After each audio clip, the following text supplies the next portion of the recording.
ತಾಲೂಕಿನ ಹನಗೋಡು ಹೋಬಳಿ ವ್ಯಾಪ್ತಿಯ ಅರಸು ಕಲ್ಲಹಳ್ಳಿ ಗ್ರಾಮ ಪಂಚಾಯಿತಿಯಲ್ಲಿ ಅಂಬೇಡ್ಕರ್ ಅವರ ಸಂವಿಧಾನ ಜಾಗೃತಿ ಜಾಥಾ ವಾಹನವನ್ನು ಸಮಾಜ ಕಲ್ಯಾಣ ಇಲಾಖೆಯ ಅಧಿಕಾರಿ ಸಿದ್ದರಾಜು, ಪಿಡಿಒ ಮಂಜುಳಾ ಹಾಗೂ ಗ್ರಾಮ ಪಂಚಾಯಿತಿ ಅಧ್ಯಕ್ಷೆ ಸವಿತಾ ಮುಂತಾದವರು ಸ್ವಾಗತಿಸಿ ಬರಮಾಡಿಕೊಂಡರು. ಹುಣಸೂರು ನಗರದಿಂದ ಬಂದ ವಾಹನವನ್ನು ಅರಸು ಕಲ್ಲಹಳ್ಳಿ ಗೇಟ್ ಬಳಿ ಸಂವಿಧಾನ ಜಾಗೃತಿ ವಾಹನವನ್ನು ಬರಮಾಡಿಕೊಂಡು ನಂತರ ಗ್ರಾಮದ ಪ್ರಮುಖ ಬೀದಿಗಳಲ್ಲಿ ಕಳಸ ಹೊತ್ತ ಮಕ್ಕಳು ಮತ್ತು ಟ್ರ್ಯಾಕ್ಟರ್ಗಳಲ್ಲಿ ಮೆರವಣಿಗೆ ಸಾಗಿದರು. ಕಾರ್ಯಕ್ರಮದಲ್ಲಿ ಸಮಾಜ ಕಲ್ಯಾಣ ಇಲಾಖೆ ಅಧಿಕಾರಿ ಸಿದ್ದರಾಜು, ಪಿಡಿಒ ಮಂಜುಳಾ, ಗ್ರಾಮ ಪಂಚಾಯಿತಿ ಅಧ್ಯಕ್ಷೆ ಸವಿತಾ, ಸದಸ್ಯರಾದ ರೇಖಾ ಶಿವರಾಜು ಸೇರಿದಂತೆ ದಲಿತ ಮುಖಂಡರು ಹಾಗೂ ಗ್ರಾಮಸ್ಥರು ಉಪಸ್ಥಿತರಿದ್ದರು. ಈ ಮೂಲಕ ವಿದ್ಯಾರ್ಥಿಗಳಿಗೆ ತಿಳಿಸ್ತಾ ನನ್ನ ಎರಡು ಮಾತುಗಳನ್ನು ಮುಗಿಸ್ತೇನೆ. ಕಲ್ಲಹಳ್ಳಿ ಗ್ರಾಮಕ್ಕೆ ಸಂವಿಧಾನ ಜಾಗೃತಿ ಜಾಥಾ ಆಗಮಿಸಿದೆ.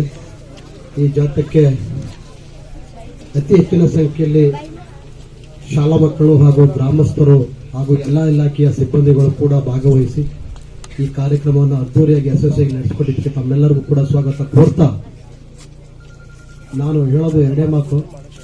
ಈ ದೇಶದಲ್ಲಿ ನಾವೇನಾದ್ರು ಪಡಿಬೇಕು, ಏನಾದ್ರು ಹಕ್ಕ ಚಲಾಯಿಸಬೇಕು ಅನ್ನೋದಾದ್ರೆ ಪ್ರತಿಯೊಂದು ಜನಾಂಗಕ್ಕೂ ಕೂಡ ಬಾಬಾ ಸಾಹೇಬರು ಬಿಟ್ರೆ ಇನ್ಯಾರೂ ಇಲ್ಲ ದೇಶದಲ್ಲಿ. ಹಾಗಾಗಿ ನನ್ನ ಶಾಲಾ ಮಕ್ಕಳಲ್ಲಿ ಒಂದು ಮನವಿ, ನಾವು ಓದ್ತಾ ಇದ್ದೀವಿ, ಓದಿ ಯಾವ ರೀತಿ ಆಗ್ಬೇಕು ಅಂತಂದ್ರೆ ಆ ಮಹಾನ್ ವ್ಯಕ್ತಿ ರೀತಿ ಆಗ್ಬೇಕು. ಈ ದೇಶಕ್ಕೆ ಸಂವಿಧಾನ ಕೊಟ್ಟಂತ ಮಹಾನ್ ವ್ಯಕ್ತಿ ಆದಾಗ ಮಾತ್ರ ನಾವು ಓದಿಗೆ ಬೆಲೆ ಸಿಗ್ತದೆ.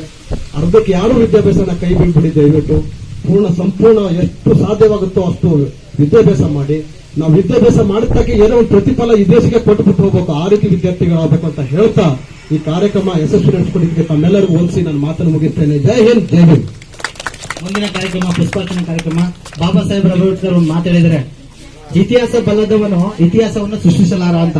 ಅದಕ್ಕೆ ಮಕ್ಕಳು ನಿಮ್ಗೆ ಹೇಳ್ತಾ ಇರೋದು ಏನಪ್ಪಾ ಅಂತಂದ್ರೆ, ಇತಿಹಾಸವನ್ನ ಬಲ್ಲದನಾದ್ರೆ ಇತಿಹಾಸ ನೀವು ಓದಿದ್ರೆ ಮತ್ತೆ ಇತಿಹಾಸವನ್ನ ಸೃಷ್ಟಿ ಮಾಡಬಹುದು.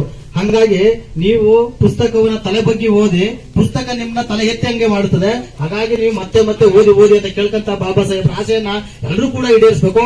ಈಗ ಟೈಮಿನ ಕಾರಣ ಜಾಸ್ತಿ ಹೊತ್ತು ಮಾತಾಡಕ್ಕೆ ಅವಕಾಶ ಇಲ್ಲ. ಈಗ